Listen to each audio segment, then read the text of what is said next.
പറയുന്നത് 26 കിലോമീറ്റർ മൈലേജാണ് അവർ അവകാശപ്പെടുന്നത്. അപ്പോൾ എത്ര മൈലേജാണ് റിയൽ ലൈഫിൽ കിട്ടുന്നത്? ഒരു 130 കിലോമീറ്റേഴ്സ് ഉണ്ടല്ലോ. അപ്പം ആ ഒരു യാത്രയൊക്കെ ചെയ്തപ്പോൾ എങ്ങനെയുണ്ട് ഡ്രൈവിംഗ് കംഫർട്ട്, അതുപോലെ പുറകിരിക്കുന്നവർക്കും പവർ എങ്ങനെയുണ്ട്? അതായത് ഇപ്പോൾ ഓവർടേക്ക് ചെയ്യാനും കാര്യങ്ങൾ, ഇപ്പോൾ ഹൈവേ ഒക്കെ പോകുമ്പോൾ ഓവർടേക്ക് ചെയ്യുന്ന സമയത്ത് എങ്ങനെയുണ്ട്? അപ്പോൾ ഇതിന് കംപ്ലയിൻസ് ആയിട്ട് അങ്ങനെ എന്തെങ്കിലും തോന്നിയിട്ടുണ്ടോ? ഇതിന് എത്രയാണ് ഓൺ റോഡ് പ്രൈസ് വന്നത്?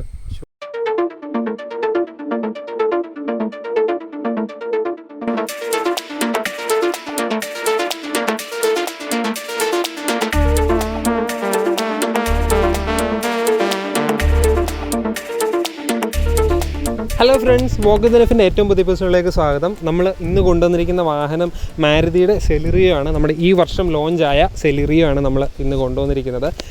3 സിലിണ്ടർ 1 ലിറ്റർ എൻജിൻ പ്രൊവൈഡ് ചെയ്യുന്ന ഏറ്റവും കൂടുതൽ മൈലേജ് അവകാശപ്പെടുന്ന ഒരു വാഹനമാണ് ഇത്. മാർക്കറ്റ് ലോഞ്ചായ സമയത്ത് ഇതിൻ്റെ മൈലേജ് എല്ലാവരെയും വളരെ അട്രാക്റ്റ് ചെയ്തിരുന്നു. ആ ഒരു ബേസിസിൽ കുറേ പേര് ഈ വാഹനത്തിലേക്ക് വന്നു. പിന്നീട് അതുപോലെ തന്നെ മാരുതിയോട് ഇഷ്ടമുള്ളവർ, പിന്നീട് സെലിറിയോട് ഇഷ്ടമുള്ളവർ. ഇപ്പം ആദ്യമായിട്ട് ആ ഒരു budget friendly castle automatic auto shift ഒക്കെ കൊണ്ടുവന്നത് സെലിറിയോ ആയിരുന്നു. അപ്പം ആ ഒരു ഇതിൽ സെലിറിയോയ്ക്ക് ഇഷ്ടംപോലെ പ്രിയപ്പെട്ടവരുണ്ടായിരുന്നു. അപ്പം അത്തരത്തിൽ പുതിയ ഫേസ് ലിഫ്റ്റ് വന്നപ്പോൾ, പുതിയ അട്രാക്റ്റീവ് മൈലേജ് ഒക്കെ കൊണ്ടുവന്നപ്പോൾ ഒത്തിരി പേര് വന്നിട്ടുണ്ട്. അപ്പം അതിൽ നമ്മളൊരു യൂസറിനെ കണ്ടുപിടിച്ച് നമ്മൾ അതിൻ്റെ യൂസർ എക്സ്പീരിയൻസ് ചെയ്യാനായിട്ടാണ് നമ്മൾ ഇന്ന് ഈ വീഡിയോ ചെയ്യുന്നത്. അപ്പോൾ നമുക്ക് യൂസറോട് ചോദിച്ചിട്ട് ഇതിൻ്റെ മൈലേജിൻ്റെയും ബാക്കി യാത്രാ കംഫർട്ടും കാര്യങ്ങളെല്ലാം നമുക്ക് ചോദിച്ചറിയാം. ഹായ് ജിബിൻ. ജിബിൻ എന്നാണ് ആളുടെ പേര്. ജിബിൻ എത്ര നാളായി സെലിറിയോ എടുത്തിട്ട്? 4 മാസമായി. 4 മാസമായിട്ടുണ്ട്. ഓക്കെ. അപ്പം 4 മാസമായിട്ട് എടുത്തിട്ട് ഇപ്പം എത്ര കിലോമീറ്റർ ഓടിച്ചു? 2000 കിലോമീറ്റർ. 2000 ആ ഒരു റേഞ്ചാണ്. ഇപ്പോൾ ഫസ്റ്റ് സർവീസ് കഴിഞ്ഞ് സെക്കൻഡ് സർവീസ് 5000 സെക്കൻഡ് സർവീസ് വരുന്നു. ഓക്കെ. അപ്പം എങ്ങനെയാണ് സെലിറിയോ എടുക്കാനുണ്ടായ കാരണം? ഏത് വണ്ടിയൊക്കെ നോക്കി ആ ഒരു സമയത്ത്? ആദ്യം വാഗണർ നോക്കിയായിരുന്നു. അപ്പം ഞങ്ങളാദ്യം വാഗണർ നോക്കിയപ്പം പപ്പയും ഞാനും കൂടെ ചെറിയ വഴക്കൊക്കെ ഉണ്ടായിരുന്നു. വാഗണർ കൊള്ളത്തില്ല, ഞാൻ ഒപ്പീനിയൻ പറഞ്ഞു. അപ്പൊ പപ്പ പറഞ്ഞു ഇതുപോലെ അത് മതിയെന്ന്. അവസാനം എൻ്റെ ഒരു കൂട്ടുകാരനുണ്ടായിരുന്നു, വിവേക് എന്ന് പറയുന്നത്. വിവേകിനോട് ഞാൻ പറഞ്ഞു, എടാ ഇതൊരു കാർ വേണം, മാരുതിയുടെ തന്നെ വേണമെന്ന് പറഞ്ഞു. അപ്പൊ പുള്ളിക്കാരനാ പറഞ്ഞ സെലിറിയോ എടുക്കുക, നല്ല മൈലേജ് കിട്ടുന്നത്. അങ്ങനെ ഇതായിട്ട് വന്നത്. അപ്പം വാഗനാറും തീർച്ചയായിട്ടും നല്ലൊരു വാഹനം തന്നെയാണ്. പക്ഷേ പിന്നെ ഇതിന്റെ പുതിയൊരു ഇത് വന്നപ്പോൾ അതിലോട്ടൊന്ന് ഇഷ്ടപ്പെട്ടു. അതിലോട്ട് അങ്ങനെയാണ് സെലിറിയോയിലോട്ട് വന്നതല്ലേ? അപ്പം ബുക്ക് ചെയ്തിട്ട് എത്ര നാൾ വെയിറ്റ് ചെയ്യേണ്ടി വന്നു കിട്ടാനായിട്ട്? ഞങ്ങൾ ഡിസംബറിലാണ് ബുക്ക് ചെയ്തത്. ജാനുവരി ആയപ്പോഴേക്ക് കിട്ടി. 1 മന്ത് മാരുതി ആയതുകൊണ്ട് ഏതായാലും പെട്ടെന്ന് കിട്ടാനിടയുണ്ടായി അല്ലേ? ഓക്കെ. അപ്പം ഇത് എടുത്തിട്ട് എങ്ങനെയുണ്ട് ഇപ്പം ഇതിന്റെ ഡ്രൈവിംഗ് കംഫർട്ട്? ഇപ്പം ലോങ് ഒക്കെ ഓടിച്ചാണോ?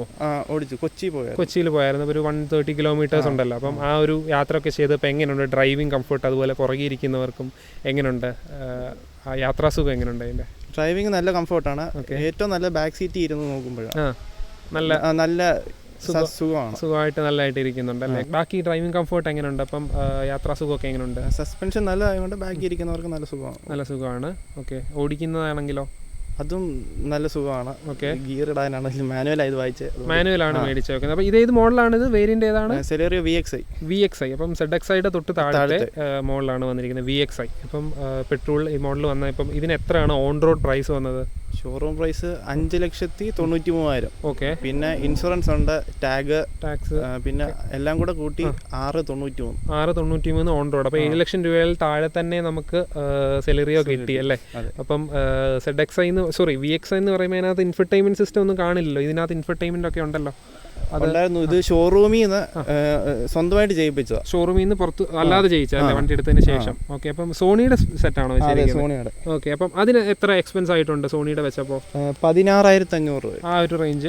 16,500. അപ്പം ഇതിനകത്ത് അത്യാവശ്യം എല്ലാ ഫീച്ചേഴ്സും ഉണ്ട്. കോൾ ചെയ്യാൻ, മാപ്പ് ഉണ്ട്, നാവിഗേഷൻ ഉണ്ട്, എല്ലാ ഫീച്ചേഴ്സും വന്നിട്ടുണ്ട്. ഓക്കെ. അപ്പം ZXiയിലോട്ട് പോകാൻ മടിക്കുന്നവർ ഇങ്ങനൊരു ഓപ്ഷനോടുണ്ട്. ഷോറൂമിൽ നിന്ന് തന്നെ നമുക്ക് അപ്ഗ്രേഡ് ചെയ്യാനുള്ള ഓപ്ഷൻസ് കൊടുത്തിട്ടുണ്ട് ഇപ്പോൾ. അതുകൊണ്ട് അത് വളരെ പ്രയോജനമായി തോന്നുന്നല്ലേ? പിന്നീട് നമ്മുടെ ഗ്രൗണ്ട് ക്ലിയറൻസ് അധികമായിട്ട് നമുക്കുണ്ടെന്ന് പറയാൻ പറ്റില്ല. എങ്കിലും എങ്ങനെയുണ്ട് ഇപ്പം നോർമൽ ഒരു ഗട്ടറുള്ള, ഇപ്പം നമ്മുടെ ഈ ഭാഗത്തൊക്കെ റോഡ് പണികളും കാര്യങ്ങളൊക്കെ നടക്കുമ്പോൾ ഓടിച്ചു പോകുമ്പോൾ എങ്ങനെയുണ്ട്? അടി തട്ടാറുണ്ടോ? ഇല്ല. 170 mm ഗ്രൗണ്ട് ക്ലിയറൻസ് ഉണ്ട്. ഓക്കെ. അപ്പം അടി തട്ടുന്ന ഇല്ല. ഇതുവരെ അങ്ങനെ പ്രശ്നം വന്നിട്ടില്ല. നോർമൽ യൂസിന് നല്ലതാണ്. ഓക്കെ. അതുപോലെ പവർ എങ്ങനെയുണ്ട്? അതായത് ഇപ്പോൾ ഓവർടേക്ക് ചെയ്യാനും കാര്യങ്ങൾ, ഇപ്പോൾ ഹൈവേ ഒക്കെ പോകുമ്പോൾ ഓവർടേക്ക് ചെയ്യുന്ന സമയത്ത് എങ്ങനെയുണ്ട് മാനുവൽ? നല്ല സ്പീഡുണ്ട്. കയറി പോകുമ്പോൾ നല്ല സ്പീഡുണ്ട്. ഓക്കെ. പിന്നെ കൊള്ളാം, നമ്മൾ ഉദ്ദേശിക്കുന്ന പോലെ പോകുന്നുണ്ട്, അല്ലേ? ഓക്കെ, കൺട്രോൾ ചെയ്യാനുള്ള ഇതുണ്ട്. അത് കോമ്പാക്ട് സൈസ് ആയതുകൊണ്ട് നമ്മുടെ കയ്യിൽ ഒതുങ്ങി വണ്ടി നിൽക്കും അല്ലേ? Okay okay. അപ്പം 1 ലിറ്റർ 3 സിലിണ്ടർ എഞ്ചിനല്ലേ വന്നിരിക്കുന്നത്. അപ്പം പിന്നീട് BS6 വന്നു, പിന്നെ അതുപോലെ പുതിയ ഫേസ് ലിഫ്റ്റ് വന്നപ്പോൾ മൈലേജ് ആണ് അവർ അട്രാക്ഷൻ ആയിട്ട് പറഞ്ഞിരുന്നത്. അപ്പം ഇതിൻ്റെ മൈലേജ് എത്രയാണ്? അതാണ് എല്ലാവർക്കും അറിയേണ്ടത്. 26 കിലോമീറ്റർ മൈലേജ് ആണ് അവർ അവകാശപ്പെടുന്നത്. അപ്പോൾ എത്ര മൈലേജ് ആണ് റിയൽ ലൈഫിൽ കിട്ടുന്നത്? 25 മുതൽ 26 വരെ കിട്ടിയിട്ടുണ്ട്. ഓ, ആ റേഞ്ച് കിട്ടുന്നുണ്ടല്ലേ? കൊച്ചി പോയപ്പോൾ തന്നെ മനസ്സിലായ ഒരു കാര്യം. ഓ, ആ ഒരു റേഞ്ച് മൈലേജ് കിട്ടുന്നുണ്ട്. ഓക്കെ, അപ്പോൾ അവർ പറയുന്നത് അത്രയും ഏകദേശം പെർഫെക്റ്റ് തന്നെയാണ്. അപ്പം സിറ്റി മൈലേജ് എങ്ങനെയുണ്ട് അതിൻ്റെ? സിറ്റി മൈലേജ് ഇപ്പം 18 ട്രാഫിക് ആയതുകൊണ്ട് ഒത്തിരി പതുക്കെയൊക്കെ ഓടിക്കുന്നു. ഒരു 15-20 ഒക്കെ കിട്ടും. ആ റേഞ്ച് കിട്ടും. Okay okay okay. അത് നല്ലൊരു മൈലേജ് ആണ്. അവർ പറഞ്ഞത് തന്നെ അവർക്ക് കൊടുക്കാൻ പറ്റുന്നുണ്ട്. തീർച്ചയായിട്ടും നല്ലതാണ്. പിന്നീട് ഡിക്കി സ്പേസ് കാര്യങ്ങൾ എങ്ങനെ ഉണ്ടാകത്ത്? സാധനങ്ങളൊക്കെ സ്റ്റോർ ചെയ്യാനുള്ള സ്പേസ് ഒക്കെ എങ്ങനെ ഉപയോഗപ്രദമാണോ? 313 ലിറ്ററോളം സ്പേസ് ഉണ്ട്. അപ്പം സാധനങ്ങളൊക്കെ കുഴപ്പമൊന്നുമില്ല, അത്യാവശ്യം സാധനങ്ങളെല്ലാം ഇരുന്നോളും അല്ലേ? Okay okay. അപ്പം ഇത്തരം കാര്യങ്ങളൊക്കെയാണ് നമുക്ക് ഇതിൽ ചോദിക്കാനുണ്ടായിരുന്നത്. അപ്പം എങ്ങനെയുണ്ട് സെലീറിയോ എടുത്തതിൽ? എന്തുണ്ട്, സന്തോഷവാനാണോ? തീർച്ചയായിട്ടും സന്തോഷവാനാണ്. അപ്പം ഇത് പുതിയതായിട്ട് എടുക്കാനുള്ള ഇതിന് കംപ്ലൈൻസ് ആയിട്ട് അങ്ങനെ എന്തെങ്കിലും തോന്നിയിട്ടുണ്ടോ ഇതുപോലെ? അതായത് പോരായ്മ വല്ലതും തോന്നിയിട്ടുണ്ടോ? ഇതുവരെ അങ്ങനെ തോന്നിയിട്ടില്ല.